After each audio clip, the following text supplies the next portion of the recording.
샬롬, 여러분 반갑습니다. 8월 3일 수요일 매일 아침 묵상입니다. 오늘 레위기 19장 1절부터 18절입니다. 함께 읽겠습니다. 살아계신 하나님의 말씀입니다. 제 19장.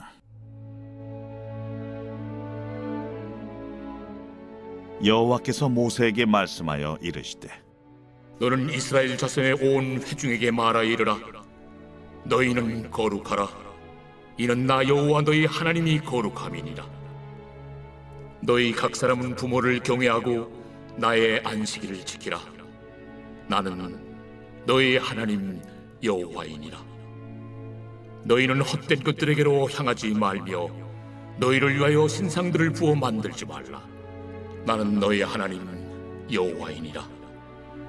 너희는 화목제물을 여호와께 드릴 때에 기쁘게 받으시도록 드리고 그 제물은 드리는 날과 이튿날에 먹고 셋째 날까지 남았거든 불사르라. 셋째 날에 조금이라도 먹으면 가증한 것이 되어 기쁘게 받으심이 되지 못하고 그것을 먹는 자는 여호와의 성물을 더럽힘으로 말미암아 죄를 담당하리니 그가 그의 백성 중에서 끊어지리라. 너희가 너희의 땅에서 곡식을 거둘 때에 너는 반 모퉁이까지 다 거두지 말고 내 떨어진 이삭도 줍지 말며 내 포도원의 열매를 다 따지 말며 내 포도원에 떨어진 열매도 줍지 말고 가난한 사람과 거류민을 위하여 버려두라. 나는 너희 하나님 여호와니라. 너희는 도둑질하지 말며 속이지 말며 서로 거짓말하지 말며 너희는 내 이름으로 거짓 맹세함으로 내 하나님의 이름을 욕되게 하지 말라. 나는 여호와이니라. 너는 내 이웃을 억압하지 말며 착취하지 말며 품꾼의 삭슬 아침까지 밤새도록 내게 두지 말며 너는 귀묵은 자를 저주하지 말며 맹인 앞에 장애물을 놓지 말고 내 하나님을 경외하라. 나는 여호와이니라. 너희는 재판할 때 불의를 행하지 말며 가난한 자의 편을 들지 말며 세력 있는 자라고 두둔하지 말고 공의로 사람을 재판할지며 너는 내 백성 중에 돌아다니며 사람을 비방하지 말며 내 이웃의 피를 흘려 이익을 도모하지 말라. 나는 여호와이니라. 너는 내 형제를 마음으로 미워하지 말며 내 이웃을 반드시 견책하라. 그러면 내가 그에 대하여 죄를 담당하지 아니하리라. 원수를 갚지 말며 동포를 원망하지 말며 내 이웃 사랑하기를 내 자신과 같이 사랑하라. 나는 여호와이니라. 오늘 우리가 읽은 본문 말씀 계속해서 거룩한 삶에 대한 말씀입니다. 2절 보면 하나님께서 이스라엘 백성들에게 이렇게 명령하시죠. 너희는 거룩하라. 이렇게 명령하시고 3절 이하부터 그 거룩한 삶이 무엇인지를 우리에게 말씀하고 있습니다. 거룩하라 말씀하시고 3절 이하 거룩한 삶에 대한 말씀을 하신 이 구조를 우리 이렇게 해석해야 됩니다. 우리가 거룩하기 때문에 이런 삶을 살 수 있고 살아가야 된다. 이렇게 해석해야 되는 것입니다. 반대로 얘기하면 이렇게 해석해서는 안 된다는 것이죠. 너희가 거룩해지기 위해서 3절 이하의 삶을 살아야 된다. 3절 이하의 삶을 살면 너희가 거룩하게 될 거야. 이건 율법주의라는 것입니다. 이게 큰 차이입니다. 거룩해졌기 때문에, 은혜로 거룩해졌기 때문에 이 3절 이하의 거룩한 삶을 살 수 있고 살아야 된다. 거룩한 자답게 살아야 된다. 이게 복음주의입니다. 그렇죠. 거룩해졌으니까 이제 그 거룩, 우리가 새롭게 된 그 거룩의 힘으로 3절 이하의 삶을 살 수 있는 것이죠. 이게 복음주의고 3절 이하의 삶을 반드시 살아야만 너희가 거룩해질 거야. 혹은 구원받을 거야. 이건 율법주의인 것입니다. 큰 차이죠. 그래서 거룩해졌기 때문에 2절 거룩해졌기 때문에 이제 너희가 거룩한 삶을 살 수 있다. 이 관점으로, 이 복음주의의 관점으로 말씀을 해석하고 여러분 3절 이하의 거룩의 삶 우리 능히 살 수 있습니다. 우리는 예수 그리스도의 피로 거룩한 자가 새로운 피조물이 되었기 때문입니다. 이 관점 가지고 말씀 함께 묵상하겠습니다.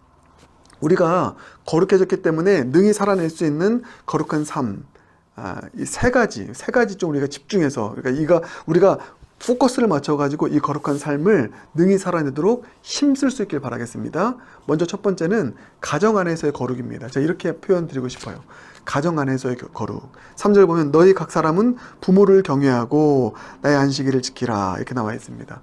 부모 공경에 대한 이야기가 가장 먼저 나옵니다. 거룩하라 말씀하시고 부모 공경. 가정 안에서 일어나는 일이죠. 그 당시에는 이 가정이라는 것이 대가족의 개념이었기 때문에 이 가정 안에서 일어나는 일입니다. 제가 왜 여러분 거룩의 삶에 첫 번째로 가정 안에서의 거룩한 삶을 추구하라 말씀드리냐면 부모 공경도 그러하지만 어제 말씀드린 성관계에 대한 순결, 거룩함 이것 또한 가정을 지키기 위한 것이라는 것입니다. 그 근본 정신은 성관계의 문란은 가정의 파괴를 낳습니다. 그래서 가정을 지키기 위함, 가정 안에서 남편과 아내가 서로에게 순결한 사랑으로 하나가 되라는 그 의미인 것이죠. 부모 공경도 마찬가지입니다. 우리를 위해서, 자녀를 위해서 헌신하고 수고한 육신의 부모를 마땅히 공경하고 섬기라는 것이죠. 육신의 부모를 공경하고 섬기지 않고서 어떻게 보이지 않는 영적인 부모인 하나님을 섬긴다고 말할 수 있겠습니까? 이게 하나님의 논리입니다. 그래서 오죽하면 십계명에 내 부모를 공경하라 말씀하고 있겠습니까? 가정 안에서 중요한 것은 바로 이 부모 공경의 일이 우리의 가정 안에서의 거룩을 이루는 중요한 단추가 된다. 이 사실을 꼭 기억하길 바라겠습니다. 그래서 여러분 우리가 거룩한 삶을 힘쓰려면 중요한 것 먼저 가정 안에서 거룩의 일들이 이루어지도록 포커스를 맞추는 일인 것이죠. 철로역정을 보면 이런 표현이 있습니다. 밖에서는 성자, 안에서는 악마, 집안에서는 악마 이런 표현이 있습니다. 옳지 않은 신앙인의 모습을 빗대어서 표현한 것이죠. 바리새인과 또 서기관들과 율법사들에 대한 이야기를 비꼬아서 하는 말이 밖에서는 성자, 안에서는 악마. 이게 이제 위선과 외식과 쇼윈도의 신앙이라고 표현을 합니다. 여러분 그렇습니다. 우리 그런 삶을 살아서는 안 되죠. 그게 이제 위선의 삶 아닙니까? 그래서 우리가 포커스를 맞춰야 되는 것 뭐죠? 가정 안에서의 거룩, 특별히 성적인 부분, 그리고 나의 부모를 공경하는. 여러분 이것은 우리가 반드시 지켜야 되는 부분입니다. 내리사랑은 누구나 할 수 있어요. 자식사랑? 생명 걸고 다 합니다. 그러나 나의 부모를 공경하고 사랑하는 일, 이것은 시간이 흐를수록 잘 이루어지지 않는 부분인 것 같아요. 그래서 우리 그리스도인들은 특별히 내리사랑도 중요하지만 위를 향한 사랑, 공경, 존중하는 마음 가지고 나의 부모를 잘 공경할 수 있는 그게 하나님께서는 거룩의 삶의 모습이라고 말씀하지 않습니까? 그러니 우리 부모를 공경하십시다.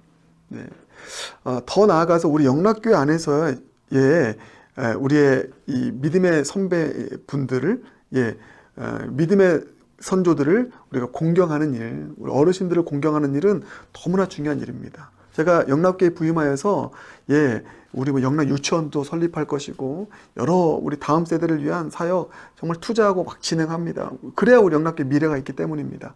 근데 그에 못지않게 중요한 것은 또 실버 사역입니다.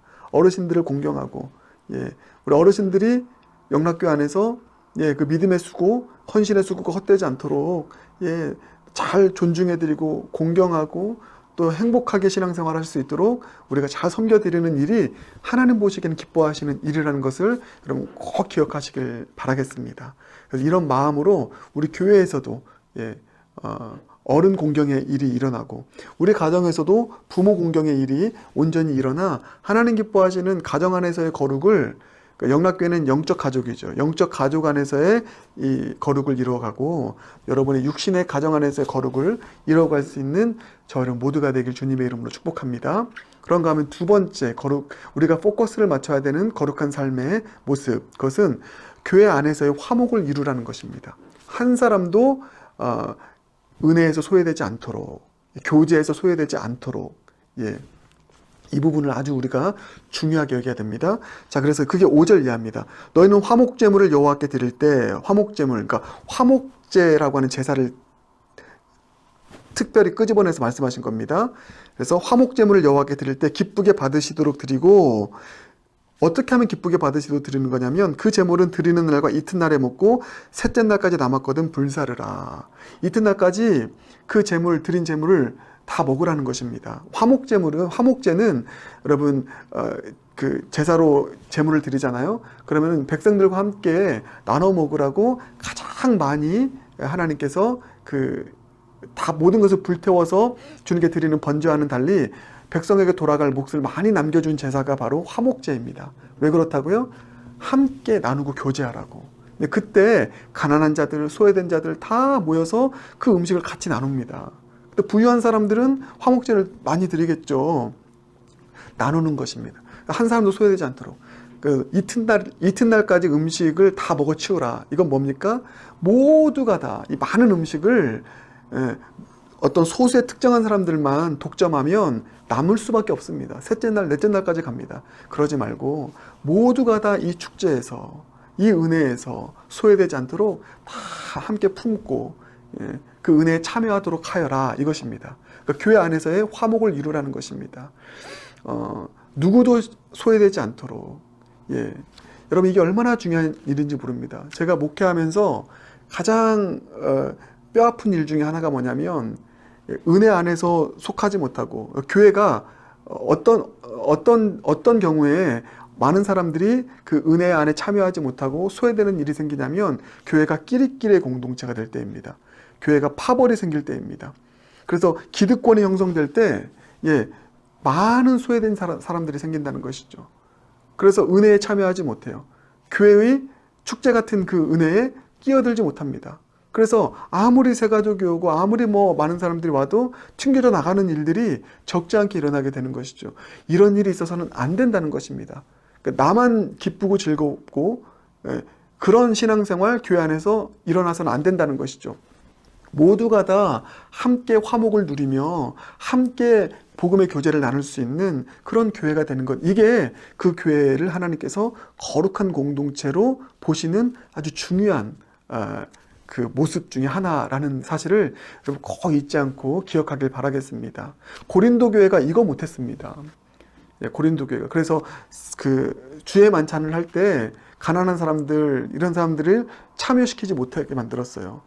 그래서 그 사람들은 항상 먹지 못했습니다. 이것 때문에 교회가 또 분열되었습니다. 그러지 않고 모두가 다 함께 참여할 수 있도록, 한 사람도 소외되지 않도록. 그래서 저에게 주신 마음은 그 말씀입니다. 그 단 한 영혼도 우리에게 맡기신 영혼 잃어버리지 않고 주님께로, 하나님께로 또 인도할 수 있는 그 예수님의 마음 가지고, 예수님께서 그 말씀하셨잖아요. 나에게 주신 한 영혼도 잃어버리지 않고 주님께로 인도하고 싶습니다. 그게 내 사명입니다. 저도 그렇습니다. 영락교회에 속한 모든 공동체의 일원 한 사람 한 사람 누구도 소외되지 않고 정말 주님 안에서 모두가 다 함께 복음의 교제를 나누고 함께 은혜 누리고 함께 하나됨으로 나아갈 수 있는 그런 복된 공동체가 우리 영락교회 될 수 있도록 함께 힘쓰며 나아가는 저와 여러분 모두가 되길 주님의 이름으로 축복합니다. 구역 안에서 소외되는 영혼 없고요. 선교회 안에서 소외되는 영혼 없고요.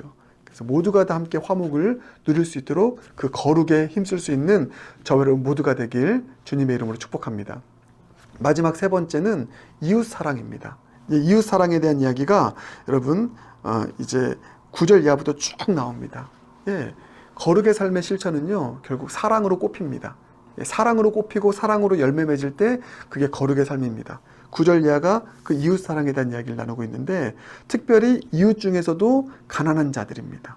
그래서 9절부터 10절까지가 읽진 않겠습니다. 9절부터 10절이 이삭줍기입니다. 이삭줍기. 그러니까 우리의 밭이 있잖아요. 그 중에 모퉁이는 꼭 남겨둬서 가난한 자가 그것을 줍도록 해라. 그 혜택을 본 사람이 누굽니까?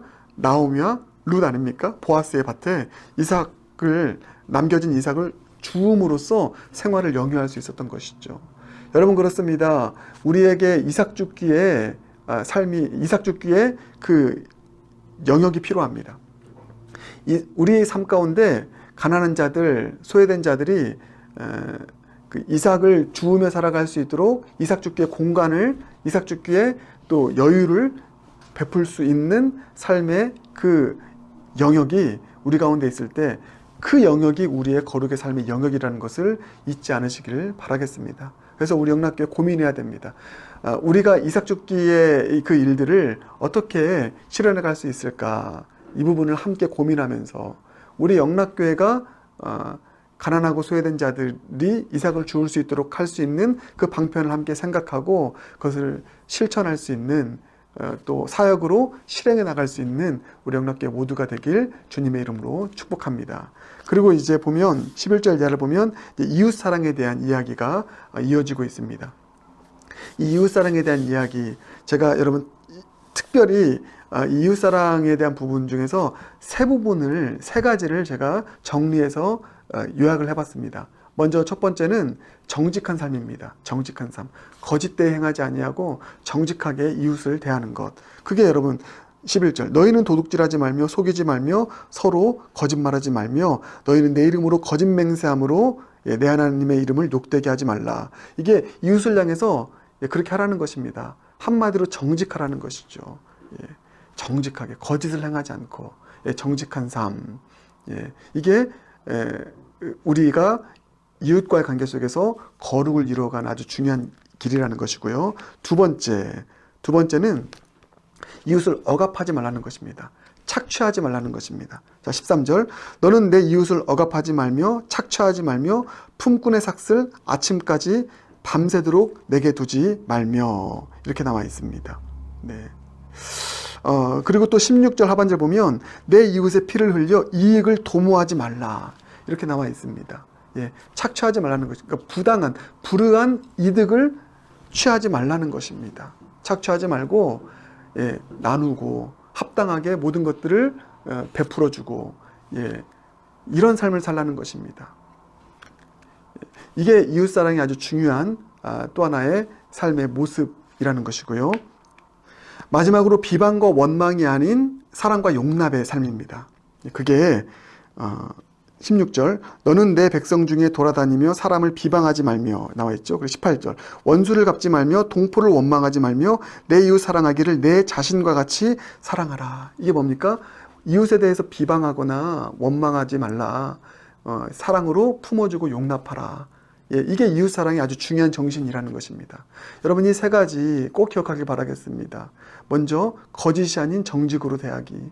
두 번째 부당한 이득을 취하지 않기, 착취하지 않기, 나누기. 마지막 세 번째 비방과 원망이 아닌 뭐라고요? 용납과 사랑. 이 세 가지 이게 이웃사랑의 삶의 아주 구체적인 모습이라는 것입니다.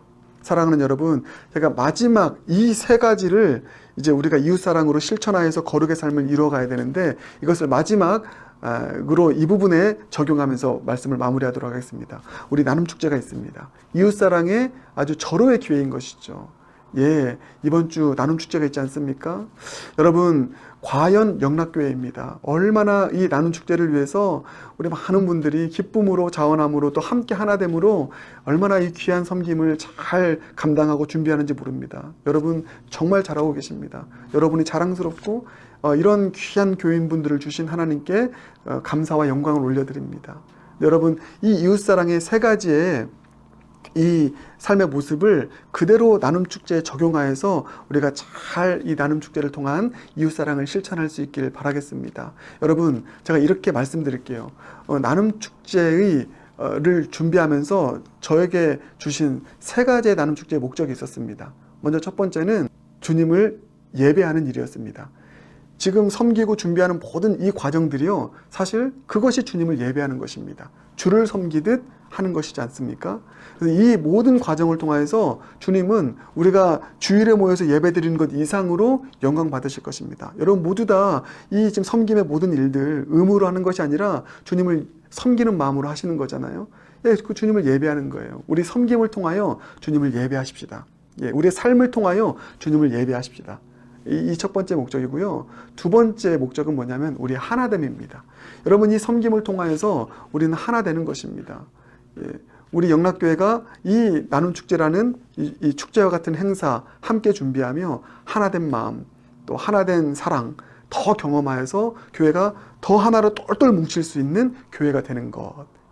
어떤 교회는 섬길수록 뭐 어떤 행사를 진행할수록 서로 싸우고 다툽니다. 그런 것이 아니라 우리 영락교회는 더 하나 되고 더 사랑하여서 더 연합하여서 이제 어떤 다른 일을 맡겨주셔도 더 하나됨으로 그 사명을 감당할 수 있는 교회가 되는 것. 예, 이 하나됨이고요. 마지막 세 번째가 이웃사랑의 실천이죠. 나눔축제는 이웃사랑의 실천입니다. 어떻게 해요? 정직하게, 그리고 부당한 이득을 취하지 않고, 또 마지막 용납하고 사랑하고 품는 것, 비방하지 않고. 그래서 여러분, 우리 나눔축제 당일 되었을 때 지역에 있는 많은 분들이 오시지 않습니까? 오늘 설교가 좀 많이 길어서 죄송합니다. 많은 지역에 있는 사람들 오지 않습니까? 어떻게 해야 되겠습니까? 우리 정직하게, 그리고 비방이 아닌 사랑의 언어로 섬겨주고 용납하고 품어주고 넓은 주님의 사랑으로 품어주고 안아주고, 무엇보다 부당한 이득이 아니라 정말 이 나눔의 장 아닙니까? 그러니 우리가 제 이런 마음 들었습니다. 굿일보다 더 값싸고 품질 좋고 서비스 좋은 판매. 한인식당보다, 한인마트보다 더 값싸고 더 품질 좋고 서비스 좋고 사랑 많은 그런 섬김. 이런 마음을 주셨습니다. 그렇죠. 교회는 그러해야 되는 것이죠. 우리 그런 마음으로 여러분, 나눔 축제를 통해서 우리가 많은 수익을 얻고 돈을 많이 취하는 것, 얻는 것, 이것이 절대 목적이 아닙니다. 그렇죠, 여러분. 나눔 축제는 말 그대로 지역사회를 섬기는 것이고 이웃을 섬기는 것입니다. 우리의 따뜻한 우리의 표정과 사랑으로 찾아오는 손님들 사랑으로 대접하고 섬기고 값싸고 품질 좋고 좋은 것들로 그렇게 공급해주고, 그렇게 해서 정말 이웃사랑을 실천해 나갈 수 있는 이 거룩이 우리 영락교회를 통해서, 나눔축제를 통해서 온전하게 이루어질 수 있는 저런 모두가 되길 주님의 이름으로 축복합니다. 나눔축제 때 우리 후하게 나눠주십시다. 사랑으로 섬겨주십시다. 그 이웃사랑을 온전히 실천하여서, 과연 교회는 다르구나. 이렇게 사랑이 있고 섬김이 있구나. 저렇게 해와 같이 빛난 모습으로 섬겨주시는구나. 그래서 하나님께 영광 올려드릴 수 있는, 그래서 전도가 되어지는 그런 나눔축제 되길 주님의 이름으로 축복합니다. 여러분 힘내십시오. 잘하고 계십니다. 여러분 응원합니다. 함께 이번 한 주간 우리 잘 준비하여서 주님께 영광 올려드릴 수 있는 나눔축제 되길 주님의 이름으로 축복합니다. 오늘 설교가 길었습니다. 그러나 오늘 말씀 꼭 마음에 품고 거룩의 삶 살아가는 모두가 되길 주님의 이름으로 축복합니다. 함께 기도하겠습니다. 사랑해 주님 감사합니다. 오늘 말씀 품고 우리 거룩의 삶을 온전히 살아낼 수 있는 거룩한 하나님의 백성 되게 하여 주시옵소서. 나눔 축제 가운데 하나님 함께 하시고 하나님을 온전히 영화롭게 하는 그런 복된 시간, 이웃사랑을 통하여 하나님께 예배드리고 영광 돌릴 수 있는 시간 되게 하여 주시옵소서. 예수님 존귀하신 이름으로 기도드립니다. 아멘. 십자가의 사랑을 통해서 하나님께서 우리 모두를 한 가족 되게 하셨다고 좀 믿습니다. 요한복음 말씀에 보면은 예수님께서 우리에게 세 계명을 주셨는데 그것은 서로 사랑하라고 말씀하신 것입니다. 내가 너희를 사랑하는 것 같이 너희도 서로 사랑하라고. 이 시간에 이 축복의 노래를 통해서 함께 서로를 축복하고 싶습니다. 형제의 모습 속에 보이는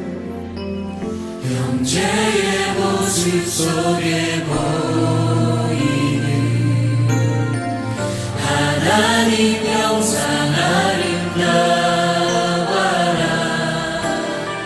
존귀한 주의 자녀 됐으니 사랑하며 섬기리. 우리 옆에 있는 자매를 향해서 자매의 모습 속에 보이는 하나님 형상 아름다워라. 존귀한 주의 자녀 됐으니 사랑하며 섬기리. 우리의 모임 중에 임하신 하나님 영광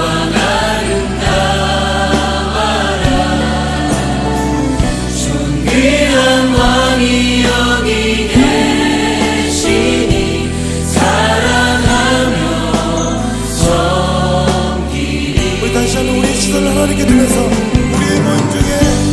우리의 모임 중에